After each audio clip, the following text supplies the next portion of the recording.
All right, AP Chem, we've been looking at buffers and how we could start to math our buffer solutions. And so we come to the practical application of these calculations. So say you wanted to actually go into the lab and make a buffer with a certain pH. We now know everything that we need to be able to approach this type of calculation. So if you wanted to make, so suppose you wanted to make a 4.30 pH buffer solution. How would you actually go about doing that? Well, the first thing you would need to know is what chemicals do you have available to you? You'd have to say, what acids and conjugates do I actually have on my shelf that will get me close to this pH? And then I can kind of tweak it as we go forward. So the first thing we do is we look at some possible outcomes. And so here we've got some different acids, and then we have the Ka for these specific acids. And this becomes really important. If you think about our Henderson-Hasselbalch equation, our Henderson-Hasselbalch equation says that our pH is going to equal our pKa plus the log of this kind of ratio of acid to conjugate base. And so if we can get the pKa close to the pH that we're looking for, we're off to a great start. So that's our first step. We're actually going to go ahead, sorry, I'm going to disappear for just a second. We're actually going to go ahead and start by finding then the pKa for our three things we have available here. We know the Ka's, so we would just take the negative log of each of these values to get into the pKa. When we do that, we end up with the first one with a pKa of 1.92. Ooh, that's not great. When we find the pKa for our acetic acid, we end up with a pH of 4.74, excuse me, a pKa of 4.74. Hey, that's pretty close to the one we're trying to get to. That's pretty close to our 4.3. Good contender. But maybe our last one, well, 10 to the negative 10th. Negative log of this gives you a pH, excuse me, a pKa of 9.40. So we have a clear winner. Of our three acid base or our acid conjugate base pairs, our acetic acid and its resulting acetate ion get us closest to that pH that we're trying to get to. Cool. So now we've got kind of that data point ready for us to now use as our chemical stock to make this pH. Cool. First step is figuring out which one we're going to use. Cool, blah, blah, blah, blah, blah. We did all that. Cool. Our next step is to do a little math. Sorry, let me real quick, let me tweak that slide. I don't want all that info showing. Let me pause my. Okay, sorry, cleaned up our slide here a little bit to be able to navigate our data here a little more easily. Cool. So now we've got our acid and conjugate in mind. We're going to be using that second one. Now we can plug in what we know. We know we want to make a solution with a pH of 4.30. We know our pKa, which is the negative log of this value. Negative log of this value came out to 4.74. And then that's going to be plus the log of our A minus concentration over our HA concentration. Cool. And that's really what we need to figure out now is how much of our conjugate base and our weak acid do we actually need to put into the solution to kind of get our pH from 4.74 at our pKa to a pH of 4.30. So we could solve. We would subtract over our 4.74, and that would end up giving us a number. Sorry, I don't have that data point in front of me. 4.30 minus 4.74. Did I run my math here correctly? Yeah, cool. So then we end up with a value of negative 0.44. That's going to equal the log then of this big term, of this kind of concentration thing. I'm just going to call it X for now because it simplifies our math for just a second. And we're trying to solve for X. Right now we got a log of our variables. So to get rid of that, we would do 10 to the power or a second function log. So second function of that negative 0.44 comes out to be 3.63 is equal to then our A minus, and X was just that ratio, A minus over our HA concentration. Cool, and this is just a ratio.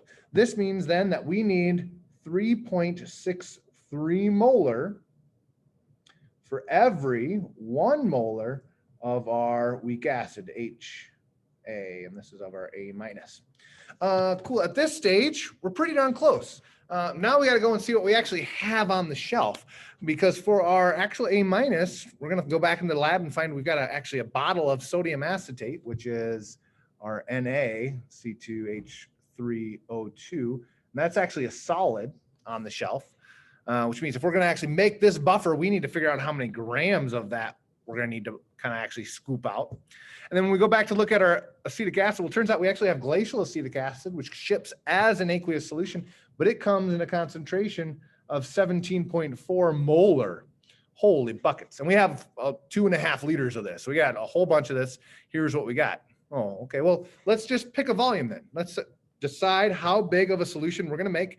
And to make the math easy, let's assume we're making a 1 liter solution. We're gonna make a 1 liter solution, because now all of a sudden, if we're gonna just assume we're gonna put this into a 1 liter bottle and then fill it with water and mix it up, well, now all of a sudden we no longer have a molarity ratio, we have a moles ratio. We know we need 3.63 moles of our sodium acetate for every 1 mole of our weak acid. Oh, cool. This is way easier. Okay, well, I need to put 2 things into my beaker.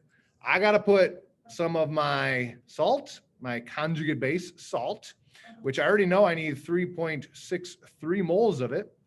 I find the molar mass for sodium acetate, this species. Usually it's actually written right on the bottle, which is really nice for us. We know that for every 1 mole of sodium acetate, it's got a molar mass of 82.0343 grams. Moles cancel. We'd multiply our top. We now know that we would measure out 298 grams. Oh my goodness. 298 grams of our sodium acetate to get our 3.63 moles per liter that we're looking for. Cool. The aqueous solution is a little trickier. We got a molarity. Molarity equals moles over liters. Yes? Okay. I know my original molarity was 17.4 molar. I need exactly 1 mole's worth of our weak acid. And I need to figure out then what volume I would have to pull off of that. Well, I'd multiply my V up. I multiply both sides by V. V cancels from here.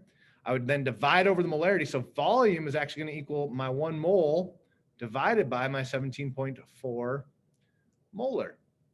When I run that, I end up with 0.0575 liters. If I multiply by 1,000, I find that my final volume of that I'm going to have to pull off is 57.5 milliliters. So if I wanted to make this buffer based on what we've got here, I would actually measure out physically 298 grams of my solid sodium acetate.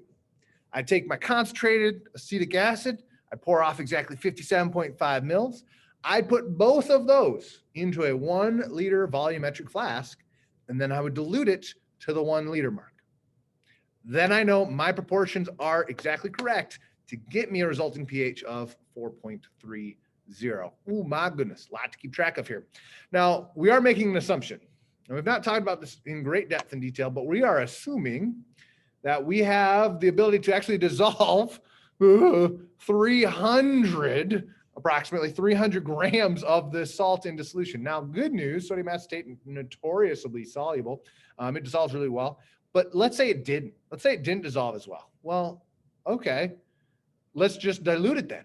That's not going to affect the pH of my buffer. It's not going to affect pH of my buffer so long as this proportion remains the same, that ratio remains the same.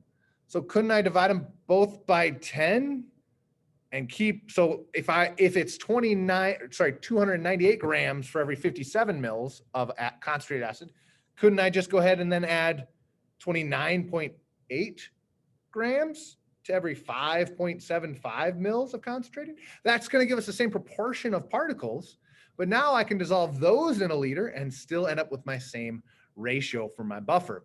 Now, the only thing that would affect is the buffer capacity. Now I've got 10 times less acid and conjugate, but I would still get my buffer at the pH that I'm trying to get to.